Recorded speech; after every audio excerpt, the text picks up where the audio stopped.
Hey everyone, Zeddy here again today with a brand new video, and we're almost a month into the release of Scholomance Academy, and I thought it'd be interesting to take a look at what cards I would like to see get nerfed for both Standard and Wild, considering we haven't seen a major balance patch yet.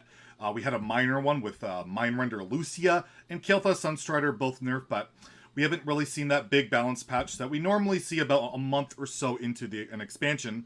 I mean, lately with like Ashes of Outland and Descent of Dragons, we saw a lot more patches a lot sooner, but with this expansion, particularly in Standard, the meta has been quite diverse and in terms of win rates, quite balanced. And, you know, you do want to throw in some balance patches in to spice things up. Maybe throw Shaman a bone since it's still basically unplayable.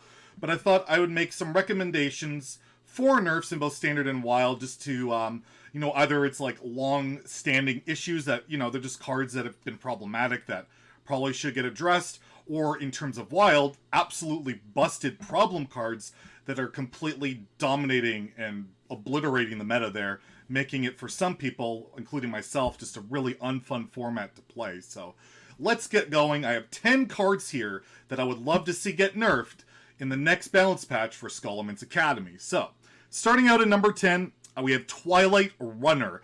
It's a 5-mana 5/4 beast for Druid. And yeah, whenever it attacks, it draws 2 cards. We all know how insane, you know, ramping into guardian animals is, and getting Twilight Runner out is one of the big reasons for that. You cheat it out, you give it rush, and not only does it, you know, attack for 5, but it draws 2 cards, which is very powerful. If you compare it to Old Ancient of Lore, which was a Druid Epic 7-mana 5/5, and it would draw 2 cards or restore 5 health, I believe. And yeah, it got nerfed to draw 1. And that's 7 mana. This guy's 5, and you proactively can quite easily give it rush. It's just a little too powerful in my opinion, and Druid is ridiculous at the moment. Definitely, you know, feels kind of bad to lose to, and I think this could help bring it down within reason. Would it kill the card? I don't know, I don't think so, but it is a nerf that I would definitely be a fan of seeing. Number 9, we have Wrench Caliber. It's a warrior weapon. It's a 4-mana 3/2. And every time you attack, shuffle a bomb into your opponent's deck. And when Wrench Caliber was made, there wasn't a ton of weapon support for it.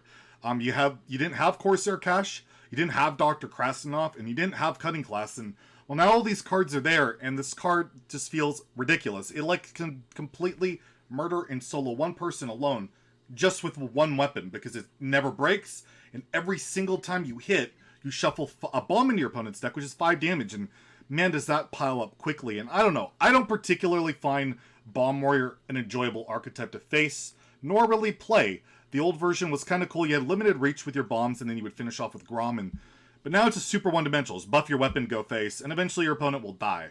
And I feel like you just can put in way too many bombs too reliably. So I would nerf Wrench Caliber, and I would basically give it like the Blood Razor treatment, where it has a Battle Cry and Death Rattle of shuffle a bomb into your opponent's deck. So it would max shuffle into bombs, basically how I felt the card was originally intended. Yes, Upgrade existed. Yes, Green Skin existed. But I just feel like it's too ridiculous at its power level. And Bomb Warrior is a very powerful and sometimes oppressive deck. And basically it's just, I don't know, I find it obnoxious. You can only shuffle in so many bombs with these weapons. Number 8 on the list is a wild card, and that is Void Caller. It's a 4-mana 3/4 demon. Death Rattle. Summon a random demon from your hand onto the battlefield. And yeah, this card has just been a staple forever and ever and ever in Warlock. And I feel like, yes, it doesn't even see that much play right now because Dark Lair is broken, or before that it was Snip Snap, or before that it was Nogalok. But whenever there isn't that broken, completely tier S Warlock deck, then it's just Void Caller into Void Lord every single time. And personally, I'm kind of supportive of it. I'm kind of sick of that being like the Warlock thing to do in Wild. And I don't know, it's cheating, man. I get it. It's like, it's so repetitive. It's just, I don't know. I'm bored of it. I wanted to see change, so I would just bump it to 5 mana. I would slow it down because, well, if you slow it down, that defensive strategy might not work as well. And maybe Warlock does something else for once. But right now, it is doing something else for once, and it's even worse. So I'm going to put it on there because I always put this on there. I always feel it's just too repetitive. But yeah, the timing probably wouldn't be the greatest for it because of Dark Lair and that. But don't worry, I'll get to that one in a little bit. Number 7, we have a Paladin card, First Day of School. It's a 0-mana spell. and it adds 2 random 1-cost minions to your hand. I remember when I reviewed this, I wasn't sold on it. I said the average 1-drop isn't that great. I didn't actually look very hard at the average 1-drop, because that used to be true. Now they're all busted. So whenever a Paladin plays first day of school, it's just insane. And Paladin win rates across like all ranks are just busted. And even at High Legend, it's not that bad. And if you look at first day of school, in the opener, if you have it in your opener, you're like almost 70% to win the game. Like, it's so insane, the mulligan win rate on this card. And I feel it's a little unhealthy. I feel it's just a little too good that you basically get to high roll an insane 1-drop pretty much always on turn 1. So my change, make it 1. I'm not a fan of 0 mana cards, and to make this 1 would be a bit better, but it'd probably kill the card because then you're playing it on 1 and you can't play the 1. So it's a tough one. Maybe you make it only add 1-1-drop to your hand, and then that's bad. It's one of those, either it's busted or it's not, but I feel like Paladin could use a tiny bit of adjustments, since I'm suggesting so many adjustments to some other decks that this would be the one to hit. Number 6 is a wild card, Raza the Unchained. Its battle cry right now makes your hero power cost 0 for the rest of the game, if you have no duplicates. I would do this really creative nerf of making your hero power cost 1 for the rest of the game. I felt like that'd be really elegant and something that Blizzard would consider doing at some point, like years ago. And they did it because of Wild, and then they forgot and unnerfed it, and now it's a complete oppressive nightmare again. And every single time any card that supports this deck is made, it's just going to become more and more of a problem. Almost like why they nerfed it in the first place. Yeah, I would revert the nerf to Raza. They literally, if you look at the old notes for it, they literally nerfed the card because they were worried about how it basically, it's always going to be problematic and Wild, because the more and more cards that are made, the singleton decks get more insane support. And now we have Lorekeeper Polekelp, which makes Raza Priest absolutely nuts. So I just feel like it was an experiment. They brought it back to 0, but honestly, I don't really want to get pew-pewed by Raza Priest forever and ever, or be forced to run Grizzled Wizard and Finley in my deck to beat it. I just feel like Raza with your hero power at 1 would be fine, and that deck, believe it or not, before it was at 0, at 1, it was competitive. Like, Raza Priest with a 1-mana hero power was a tier 2 deck. It wasn't even bad. So, yeah, no surprise it's so ridiculous now. So, I'd revert the Raza nerf, unnerf, whatever you want to call it. I'd revert it, bring it back to where it was. I think that was good. And, yeah, I just, I'm sad that they did that in the first place. But probably dreaming on that one for sure. Number 5, we have a wild and standard-centric nerf is Sorcerer's Apprentice. 2-mana 3/2 minion spells. You make your spells cost 1 less. We suggested this in our Quest Mage video, and I'll suggest it again. Nerf Apprentice, so spells can't cost less than 1. This card is just toxic in my opinion. Like, it's so frustrating when your opponent plays Apprentice, Magic Trick, Evocation, cheats a billion mana, cheats out Giants, all that stuff. It's problematic in Standard now because there's just so many cheap ways of activating that small spell mage is just so gross when it pops off, and it's all Apprentice. And yeah, it kills a lot of cool stuff. And again, I would be sad to see it get nerfed, but I feel like for the long-term health of the game, it would just be a positive. But this is another card I don't think that will get nerfed. I don't know. It's tough to say. They said it's on their radar and all that, but I think maybe it might be one of those classic changes that they're talking about doing next year. But if they nerfed it, I'd be thrilled. And yeah, Quest Mage, if a lot of this other stuff I suggest gets nerfed, again, becomes a real problem in Wild. So it kind of like, you know, knock off two things at once, since this card seems a little problematic in Standard as well.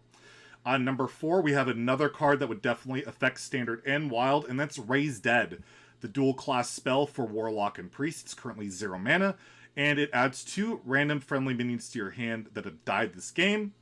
The card is insanely powerful in basically every deck it's in, whether it be like Highlander Priest, Darkglare Warlock in Wild, Hatelock in Standard. It's just insane value. It's 0 mana. It can activate Darkglare like nothing. And like I said earlier, 0 mana spells typically tend to be broken. And I just bump it up to 1. I feel like 1 mana draw 2, probably really insane value cards, is fair. I think that's good. I think it's 0, which is busted. And it also eliminates a lot of the Darkglare abuse with it as well. I think it would still be a good card. It's just not as insanely broken. And I think at 0, I legitimately think this card is broken. And I would love to see it go to 1. Number 3 on the list, we have a Druid card, another Druid card, and that's Overgrowth. Overgrowth is currently 4 mana, gain 2 mana crystals. or empty mana crystals. I would bump it up to 5. You look at Wild Growth, it's 3 mana, gain a crystal. For 1 more mana, you gain 2. It just doesn't really make much sense. You have Nourish at 6, which gives you 2 crystals, although they're not empty, and you have the flexibility of drawing, but at 4, it's just too good. And it would really help where you don't play it on 4, and then you curve into that Mount Seller, that Guardian Animals, where you just win the game on the spot.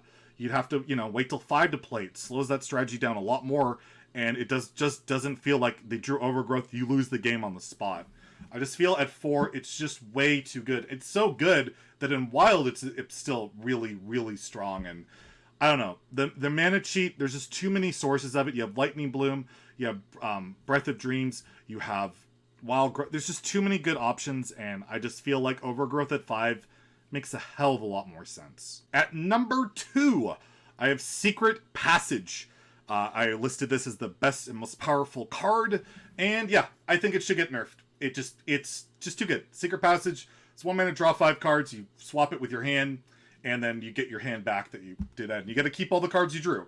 And this card just absolutely ridiculous. Like, I feel like you could bump this up to 2, it'd still be really good. I feel like fundamentally, I'd love for it to change that you don't get to keep the cards that you drew, like, from the Secret Passage or generated. But I think that would fundamentally change the card, and I don't think they're going to go down that road. And I've done a lot of Reys by a mana suggestions already. I don't want to do this for this card, because I feel like at 1 mana, it should be a flexible card. Like, that's the whole point of it. I just feel 5 cards is just way too much flexibility. So for me, I would suggest it would just draw 4 cards. Draw 4 cards, exact same effect. It's still absurdly powerful. It's still really good, but not quite as completely broken. Like, it'd still probably be auto-included in every deck that still runs it right now, which just tells you how powerful it is at 5 cards. And if it's still too busted at that, then maybe address it again. But I would just probably notch it down a card, because I do think it's a cool card. The animation's sick, the stuff you can do with it is really cool, but 5 cards just seems absolutely excessive, so I think 4 cards would probably be the right spot. And last on the list, and to no surprise of many, is Dark Glare, the 3 mana 3/4 demon for Warlock. And every time you damage your hero, you refresh 2 mana crystals. Currently in Wild, this deck is completely and utterly dominating the format, where people aren't even convinced there's a real counter. People have suggested Kingsbane Rogue and Reno Priest, but honestly, they feel like coin flips at best, and now people are starting to run like Sun Fury in their deck to beat Kingsbane Rogue, and they're running all the anti-spell stuff to beat Priest. It's very difficult to beat it with almost anything, and believe me, I've tried from my experience. I've been playing a good amount on and off stream, and it just, at best, I beat it half the time, even if I'm super tech for it. And that's just a sign of a deck that's way too oppressive, and I believe Dark Glare is the card that needs to get nerfed. What would I do? It's pretty simple. I would keep everything the same stat line effect, except it refreshes only 1 mana crystal. That way you can't cheat the absurd amount of mana that just makes this card completely broken. You can still do a little bit, but you're not constantly refreshing 2 crystals, and it's making it a lot less flexible and a lot tougher to get those ridiculous high roll swing turns where you cheat out giants on turns 3 and 4. So, let me know in the comments below, do you agree or disagree? Are there some nerfs you would suggest? Just leave everything alone, everything's great. I mean, I think Standard's in a pretty good spot. These are more quality of life changes for the most part, although I think Druid would get hit pretty hard by my suggested nerfs. And in Wild, I think this would really address the 3 main decks, whether it be Rogue, Priest, and Warlock, as well as trying to hedge your bets against Quest Mage if that became a problem again. So let me know in the comments below what you guys think. And as always, if you liked the video, please like, and if you enjoyed the channel, please sub, hit that notification bell for more alerts on videos like this. Have a great day, and stay salty, my friends.